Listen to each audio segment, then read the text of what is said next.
Greetings, Guardians, my name is Bife here. Thus far, we've had no time to really discuss the Season of the Risen, which, of course, is the season that comes along with the Witch Queen and is very much tied together with it, which is a good thing. Today, I wanted to jump in and talk about one of the bigger overarching themes within it. I don't want to use today to talk about what's being torn from the minds of the Lucent Hive.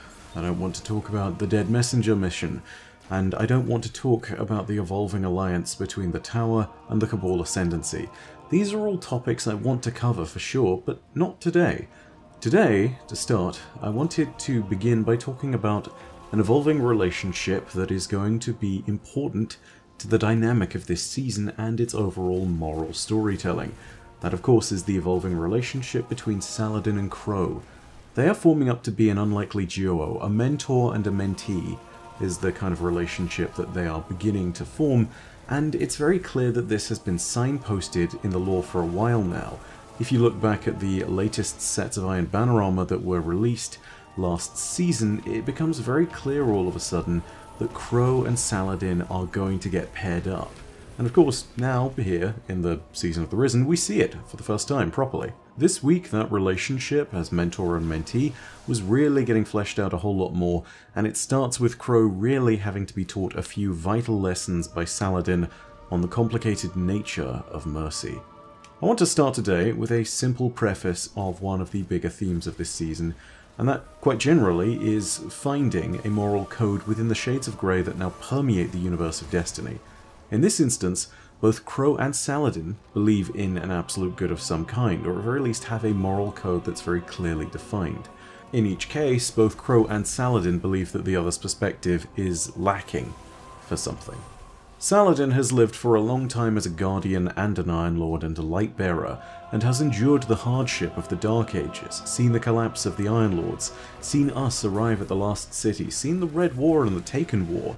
He's seen so much conflict, and over all of this long time, he has found time to decide what he thinks morality looks like, and what the right choices should be. It's a very clearly defined moral narrative for him. Crow, however, is different.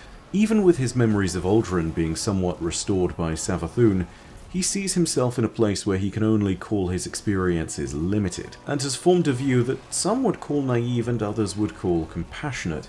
His memories of the sins of the past life he led weigh heavily upon him, and I think they now inform many of the actions that he takes. For Crow, the work he does now in many ways are a rejection of those past sins, and essentially are his commitment to walking a better path. All of this comes to a head within the Sisorium, a new asset that we have for the Season of the Risen. Within this place, the efforts that we have put forward in the Psi-Ops battlegrounds come to a culmination. During those Psi-Ops battlegrounds, what we do is we enter the Mindscape. When we have weakened a Hive Lightbearer enough, both they and us are teleported in there by the Imperial Optus Scions, which Keitel deploys alongside us. When we are within the Mindscape, we face against them and their light, and when defeating them and crushing them, they are left without a worm or a ghost. But the thing is, they're not allowed to simply die.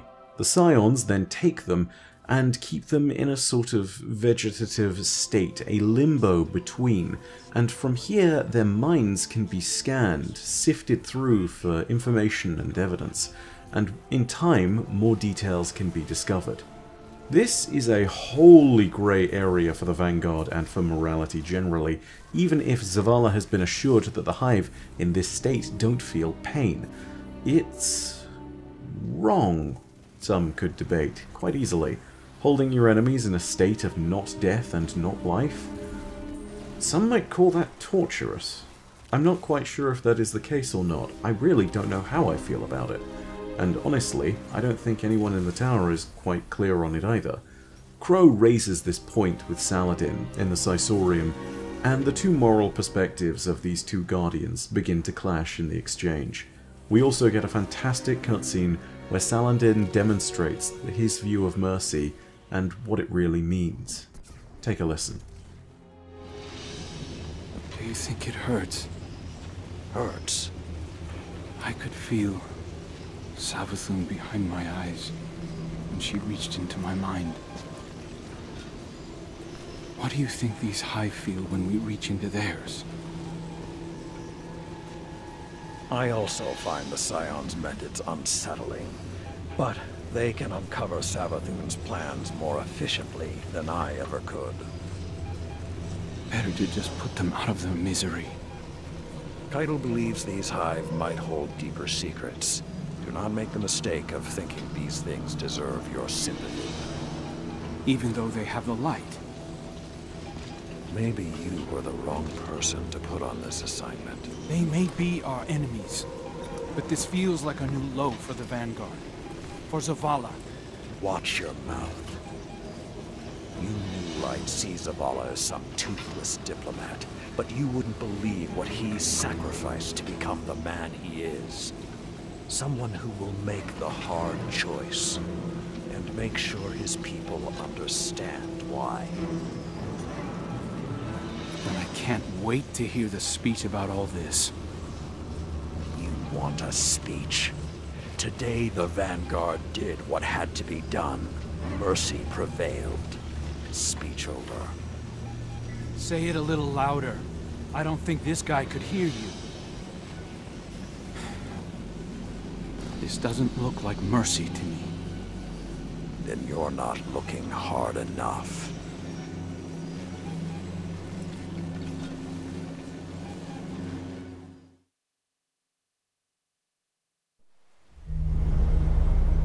Long ago, even before there was a last city, I was deep on patrol in the old forest when a local villager sought me out. They asked me to catch a thief. I told them the Iron Lords were no mercenaries, but I saw their pride as well as their poverty. And they offered me a loaf of black bread instead of coin. I agreed. Just before sunrise, I caught my thief. A young girl, stealing what she could carry. Food when she could find it, coin when she couldn't, weapons to protect what she had taken. There was no fear in her eyes. She said the bandits in the forest ordered her to steal in exchange for protection. The penalty for theft in those times was death. Instead, I pulled the crest from around my neck and pressed it into her hands. I told her the wolves would protect her. In a settlement rich with stolen supplies, I found the bandits and cut them down. 38 lives to spare one. And for a time, I believed that was mercy. Many winters passed before I found myself back in that part of the old forest. This time, no one sought me out. So I sought them instead. Wind blew through rotted wood and rusted metal where the village once stood. And behind it, graves. Then piled stones, then bare mounds of earth, and then a pit. My blood was high. I tore through the forest, hunting for those responsible. Finally, in a settlement rich with stolen supplies, I found her. A lightless woman, with my crest around her neck. There was no fear in her eyes. She spoke plainly. When the villagers could no longer tithe, her wolves no longer protected them. She bled them dry, and when they had no more to give, she sent in her men, unleashed her wolves. Mercy to an enemy cannot come at the cost of mercy for their victims. The right path isn't always easy to find. But once you do, the only question is whether you're strong enough to walk it.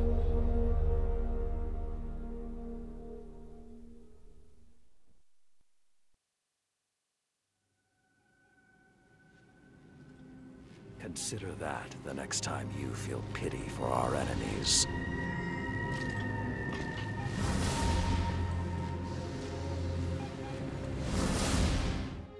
After the group breaks, Saladin and Zavala have more commentary on Crow and his disposition thanks to the Helm's communications. Did you assure him that they aren't suffering? It was a stupid question.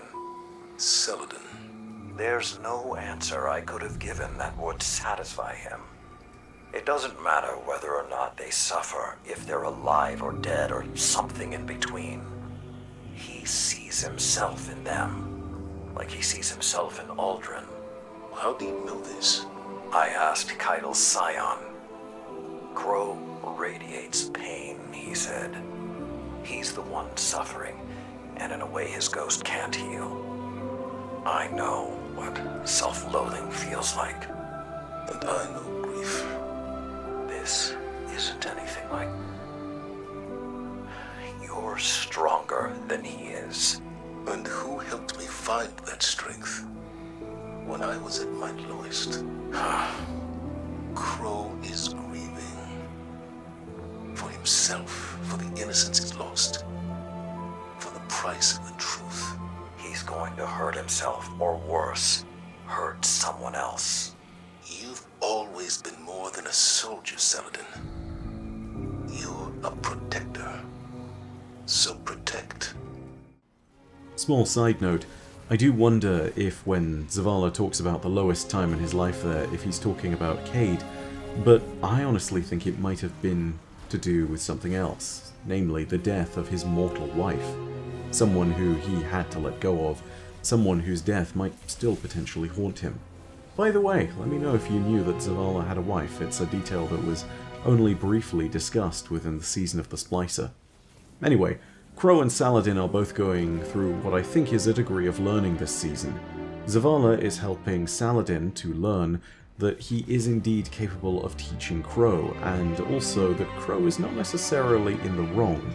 But also, Saladin is helping Crow to understand where mercy truly lies, and also is maybe teaching him to understand who deserves mercy. It's a strange balance that both sides are going to have to perform, and ultimately I wonder if there is a middle ground. The nuance and complication of this entire storyline is something that inevitably will be straightened out, but it's honestly something where the answer might not be as simple, and maybe that's the conclusion that our characters will come to. Maybe when they've been pulled in so many different directions by duty or what they believe is right, maybe they'll come to a point at which they're able to sort those strands out and figure where their morality should truly be. Maybe it's simply the case that no answers arise from this, but the mutual respect that Crow and Saladin might build over the season will eventually bring them to disagree with each other, but respect each other for that disagreement. It's something that I genuinely don't know as far as what I think the story direction is going to be. With the Season of the Chosen, it seemed pretty clear that everything was going to come to a head, and that Crow was eventually going to have his identity revealed, whether he wanted it to happen or not. With the Season of the Splicer, it seemed fairly clear that we were moving towards a big altercation with Quria, at least Quria when Quria was revealed. Before, it seemed very likely that we were going to be able to unmask a whole bunch of stuff to do with the Vex domain, and with the entity that was behind all of this, which of course turned out to be Savathûn. These were in their own ways fairly simple stories, and overall they did have big nuanced moments to them, which you can see easily with things such as the Achilles Weaves a Cocoon lorebook in Season of the Splicer, or perhaps the stories of the Empress Keitel and her rise to power, and how desperate the situation for the Cabal really is. All of these stories had their degrees of nuance, and they all had their different delicate story moments, which ultimately could be unpacked into something more complex. But it was also easy to see where they would ultimately arrive as far as a big conclusion is concerned. But with this, for the first time, I have no idea where everyone's going to go. It could honestly be the case, and it might be something like this, that it would end up with us seeing a story where Crow and Saladin completely reject each other's notions of morality in the long run, and choose to begrudgingly work together in no cooperative sense. in the sense of simply they have been ordered to do so and they will. Maybe they genuinely can't see eye to eye. It's going to be a really fascinating storyline to see, and honestly, I don't know how this works out, but it only makes me more fascinated to wait and see, especially given that Saladin's look into the past has given us a very clear idea of where he stands. Having said all of that, that's going to be all for our video today. If you have enjoyed though, I have one request. We obviously have the raid coming up. That's going to be tomorrow. If you want to see myself and my raid team go through it live, then you can jump over to Barbaric Ham's channel over on Twitch. Our raid team is ready to jump in and get it all done on day one, and that's hopefully what we're going to accomplish. You can find the Twitch link to twitch.tv/barbaricham down below in the description. Also, assuming all things go according to plan, we'll have a video out tomorrow as well, and you can find the link in that one too. But for the time being, thank you very much for watching. I hope you enjoyed it. If you did, go ahead and leave a like. And if you want more Destiny content, go ahead and hit subscribe and the bell next to subscribe. A huge thank you as well to everyone for going ahead and supporting Dynasty. We just got Movie of the Week yesterday. Very exciting time. Man, does it feel cool when you put something really awesome out there, you put a ton of work into it, and then you get the appreciation from the community at large. So huge thank you to everyone who's been helping us on that front and supporting. But as per usual, know that your viewership and the support that comes from it is, as always, quite enough for me. And that in the meantime, my name is Byf. Rhodacia ad Astra. I'll see you, Starside.